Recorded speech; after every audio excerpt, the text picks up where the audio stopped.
Welcome to the Crime Report, where we delve into the darkest corners of real-life mysteries.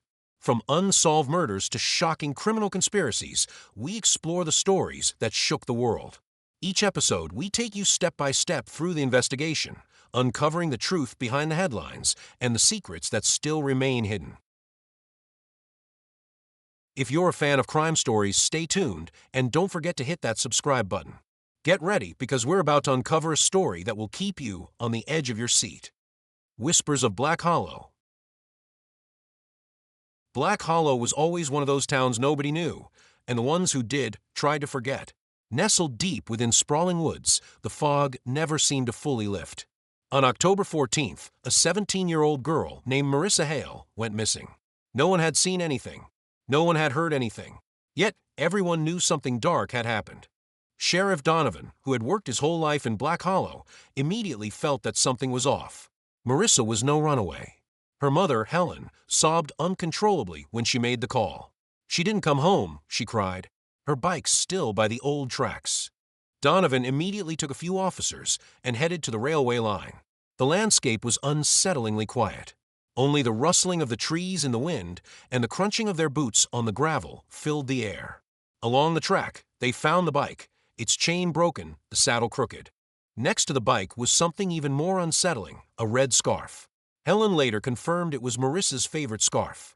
It felt as though the fog itself had wrapped around them, and the visibility became almost non-existent. Donovan felt a chill run down his spine. Later that night, Sheriff Donovan sat in his office, staring at the police board with Marissa's photo pinned to it. The girl's eyes, sparkling and lively in the photo, now seemed to stare back with an unsettling emptiness. He knew they weren't just dealing with a simple missing persons case. Black Hollow had secrets, old stories about people disappearing into the woods, children hearing voices at night. No one had ever found proof, but everyone knew someone who had experienced something. The old legends were coming to life again. Helen Hale sat alone in her living room that same night. She stared out the window at the dark forest surrounding her home. Suddenly, she thought she saw something move between the trees, a shadow, too quick to properly see. Her heart raced in her chest. She dared not leave the house. She locked all the doors, drew the curtains, and held a kitchen knife in her hand as she sat on the couch waiting. Waiting for what? She didn't know. But deep inside, she felt it. Marissa was not far away. The morning after Marissa's disappearance, the town slowly came to life, though the heavy air remained unchanged. It was as though the sun had risen, but the fog refused to leave. Sheriff Donovan was the first to arrive at the station, the eerie quiet pressing on him with each step. Something about it felt wrong, like the town itself was holding its breath. As he sat at his desk, Donovan stared at the list of workers who had been around the old railroad. None of them had seen anything out of the ordinary. The workers at the nearby cement plant hadn't heard anything either. Marissa's disappearance seemed to have come out of nowhere. Helen Hale, Marissa's mother, had nothing more to say when she came to visit the sheriff. Her face was pale, her eyes empty. She had cried all the tears she could. The fear wasn't just for what had happened to her daughter, but for what might come next. Determined to find out what had happened, Donovan turned to the town's oldest resident, James Cooper. A 90-year-old man with a sharp mind and deep knowledge of Black Hollow's secrets. He lived alone in a house that seemed to be falling apart, but his eyes were still full of memories. Cooper spoke in a hushed voice, like he was sharing a forbidden secret. "There's always something in the woods," he said. "They say the trees remember. Things you don't want to know." His eyes shone with something dark, an ancient fear that still gripped him. Donovan didn't know what to make of it. Was it the ramblings of an old man, or was there something to the rumors that had haunted the town for years? He couldn't tell, but he felt the need to dig deeper into the past, even if it meant uncovering something dangerous. The search teams were dispatched to comb through the woods surrounding the railway tracks. It was a large area, and as the hours passed, it became evident that finding anything would not be easy. But then something was discovered, a bag tucked away in the undergrowth, as though someone had deliberately hidden it. Inside the bag were strange items, a worn-out journal, an old photo of a group of children, and a small key. But what shocked the team most was the distinct smell. It was the unmistakable scent of the old crematorium that had been abandoned for years. As Donovan opened the journal, he found a chilling warning written in uneven handwriting.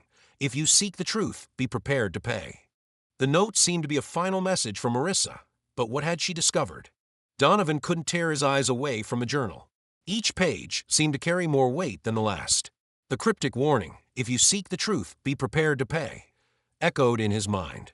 Marissa had found something far darker than anyone in Black Hollow could have imagined. With the key in his hand, Donovan made his way to the old crematorium on the outskirts of town. The building stood in eerie silence, its doors overtaken by moss and vines. The stench of decay lingered in the air. It had been abandoned for years, but now it seemed like the only place that could hold the answers. As he approached the front door, Donovan's heart skipped a beat. The familiar smell, that same burning scent, filled his nostrils. It was a smell he hadn't thought of in years, but it had always lingered in the back of his mind. Something terrible had happened here, something connected to the town's dark past.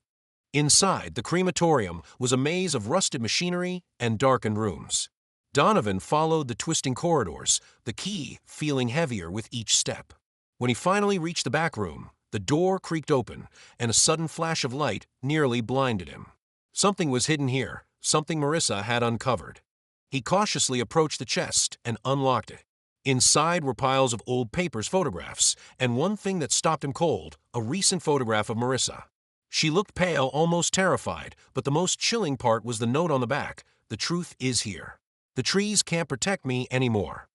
The documents inside told a horrifying story of secret rituals performed in the woods of Black Hollow, rituals that had been carried out for centuries, feeding an ancient and malevolent force.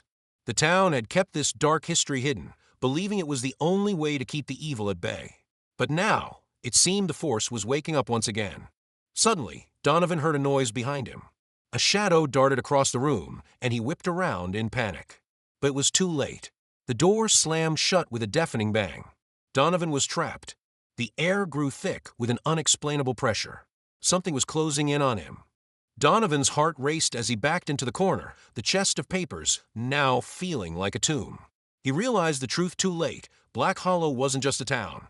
It was a place where ancient powers thrived, where the land itself held the memories of those who had disappeared. And now Marissa had paid the price. The moment he understood, the room went pitch black. Donovan was no longer alone.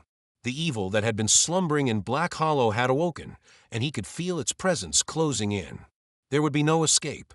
The town had claimed another victim, and Donovan knew he would be next. If you enjoyed this story and want to hear more thrilling mysteries like this one, make sure to subscribe to the channel. Your likes and shares help us grow and bring even more gripping tales to life. Thanks for listening.